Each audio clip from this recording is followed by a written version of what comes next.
hello' বন্ধু বিকল কি খবৰ সকলোৰে থাম্বনেল চাই চাগে গমে পাইছে আজি ক'ত গৈছোঁ আমি গ'লো চিনেমা চাব কিন্তু ইমান কিয় সাজি কাচি গৈছোঁ জানেনে নাই এইটো কৈ দিওঁ দেই আমাৰ আছিল দুপৰীয়া পাৰ্টি তাৰপিছত পাৰ্টি শেষ হোৱাৰ পিছত হাজবেণ্ডে ক'লে কি বোলা আমি চিনেমা চাব যাওঁ হঠাৎকৈ প্লেন হৈ গ'ল সেইকাৰণে এনেকৈ সাজি কাচি যোৱা হ'ল নহ'লে আৰু ভাবিব পাৰে ইমান সাজি কাচি চিনেমা চাব যোৱা বুলি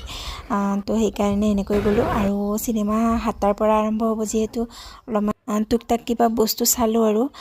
চাই মেলি সময় হৈ গ'ল সময় হোৱাৰ পিছত এণ্ট্ৰি দিয়াৰ পিছত সোমালোঁ চিনেমা হলত ইয়াতেতো ভিডিঅ' কৰিব নোৱাৰি আমি পূৰা ৰেডি হৈ লৈছোঁ হাজবেণ্ড পূৰা একদম আৰামছে বহি লৈছে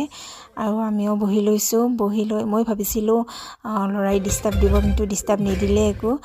ধুনীয়াকৈ চাব পাৰিছোঁ এয়া চিনেমা আৰম্ভ হৈ গৈছে পপকৰ্ন নাখালে হ'বনে চিনেমা চাই পপকৰ্ন খাই চিনেমাৰ মজা ল'লোঁ আৰু আজিলৈ ভিডিঅ'টো ইমানখিনি আছিল বাই বাই